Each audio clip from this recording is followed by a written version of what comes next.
নমস্কাৰ, মই প্ৰবীণ ফুকন। মোৰ অন্য এটা ভিডিঅ'লৈ আপোনালোক সকলোকে স্বাগতম জনাইছোঁ। আজি আছোঁ মই ফৰকাটিং জাতীয় বিদ্যালয় অৰ্থাৎ ছিনিয়ৰ ছেকেণ্ডেৰী বাউণ্ডেৰীৰ সন্মুখত। আজি আমি এটা খুব শুভ কামত আগবাঢ়িছোঁ, এটা নতুন পৰিকল্পনা হাতত লৈছোঁ। এই ছাত্ৰ ছাত্ৰীসকলক কেন্দ্ৰ কৰি আমি এটা খুব শুভ কামত আগবাঢ়িছোঁ। আমাৰ ছাত্ৰ ছাত্ৰীসকলক শাৰীৰিক, মানসিক আৰু বৌদ্ধিক বিকাশৰ লগতে পাঠ্যপুথি শিক্ষাৰ লগতে আমি আজি এই ছাত্ৰ ছাত্ৰীসকলক বেলেগ এখন মঞ্চলৈ আমি লৈ যাব বিচাৰিছোঁ।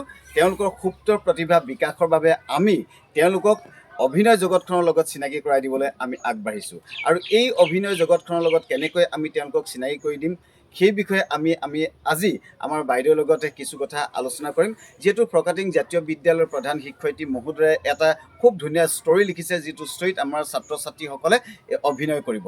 আৰু এই ছাত্ৰ ছাত্ৰীসকলক আমি কেনেদৰে সকলো দিশতে খেলৰ পৰা আপোনাৰ গান নাচ কেনেদৰে আগুৱাই লৈ যাব পাৰোঁ, আমি সেই চিন্তা চৰ্চাত সদায় আমি বৰ্তি আছোঁ। গতিকে আমি এখন অসমীয়া চুটি ছবি কৰিবলৈ আগবাঢ়িছোঁ আমাৰ ফৰকাটিং জাতীয় বিদ্যালয় ছিনিয়ৰ ছেকেণ্ডেৰী ছাত্ৰ ছাত্ৰীসকলক লৈ। আৰু গোটেই ষ্টৰীটো আমাৰ ছিনিয়ৰ ছেকেণ্ডেৰী প্ৰধান শিক্ষয়িত্ৰী মহোদয়ে লিখিছে। আজি আমি প্ৰধান শিক্ষয়িত্ৰী মহোদয়ৰ পৰা আমি জানিব বিচাৰিম তেওঁৰ মনলৈ এইটো কেনেকৈ আহিল। বাইদেউ, আপুনি কওকচোন, এই ছাত্ৰ ছাত্ৰীসকলক লৈ যে আপুনি ইমান ধুনীয়া এটা পৰিকল্পনা কৰিছে, আপোনাৰ মনলৈ এই ভাৱটো কেনেকৈ আহিল? নহয়, আচলতে কি হয়, আমাৰ যিহেতু আমাৰ সাংস্কৃতিক ক্ষেত্ৰখনৰ লগতো ল'ৰা ছোৱালীখিনিক আমি যথেষ্টখিনি আগবঢ়াই লৈ গৈছোঁ। গতিকে মই সিহঁতক লক্ষ্য কৰিছোঁ যে সিহঁতি কবিতাই হওক, নৃত্য হওক, গান হওক, সকলোতে সিহঁতি পাৰ্গত। আমি যিমানখিনিলৈকে দেখিছোঁ লক্ষ্য কৰিছোঁ যে সিহঁতি যিহেতু চবতে অলপ আগভাগ লয়, মানে ইণ্টাৰেষ্টেড সিহঁতি। তো গতিকে সিহঁতক যদি অভিনয় ক্ষেত্ৰতো অকণমান আমি আগুৱাই লৈ যাব পাৰোঁ, আৰু সেইটোকে চিন্তা কৰি মনলৈ আমাৰ ছাৰৰ লগতো মই কথাটো আমি আলোচনা কৰিলোঁ।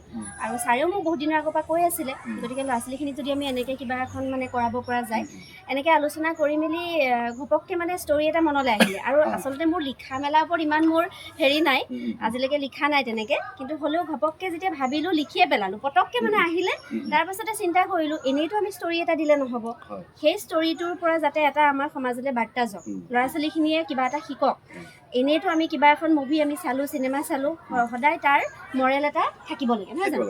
যিহেতু ইহঁতি শিশু, গতিকে সিহঁতৰো যাতে অলপ ভাল দিশে যায়, সেইটো লৈ পেলাই ভাবি তাৰপিছতে চিন্তা কৰিলোঁ যে নহয়, খুব বেছি দীঘলীয়া কৰিলেও আমনি লাগিব, গতিকে বেছি নহয়, আপুনি একো ক'ব নালাগে এতিয়া। বাকী আমি ৰাইজলৈ এৰি দিছোঁ। আমি খুব সোনকালে আমাৰ এই চুটি ছবিখন আমি ৰাইজলৈ এৰি দিম। গতিকে এতিয়া আপুনি ষ্টৰীটো ক'ব নালাগে। নাই, ষ্টৰীটো নকওঁ, মানে দৰ্শকসকল কনফিউজ হৈ থাকক যে কি ষ্টৰী লিখিছে, কেনেকুৱা ধৰণৰ ছাত্ৰ ছাত্ৰীসকলক আগুৱাই নিবৰ বাবে তেওঁ চেষ্টা কৰিছে। গতিকে আমি আজি ষ্টৰীৰ বিষয়ে একো নকওঁ, খালি আমি এটাই জানিম যে আমাৰ এই ছাত্ৰ ছাত্ৰীসকলে সমাজলৈ কিবা এটা বাৰ্তা প্ৰেৰণ কৰিব। কেমেৰা, এডিটিং, এইখিনি ক্ষেত্ৰত আমাৰ ঘৰুৱাই ল'ৰা মোৰ ভাইটি তহিদুল হুছেইন থাকিব, পিছত আমি চিনাকি কৰাই দিম। আৰু বাকী যিখিনি কাম, সেইখিনি লিখনিখিনিতো মোৰেই, আৰু বাকী যিখিনি কাম সেইখিনি আমাৰ প্ৰবীণ ছাৰ ডাঙৰীয়াই কৰিব। আৰু মানে গোটেইখিনি সামগ্ৰী পৰিকল্পনা মোৰ ওপৰত দায়িত্ব দিছে আপুনি।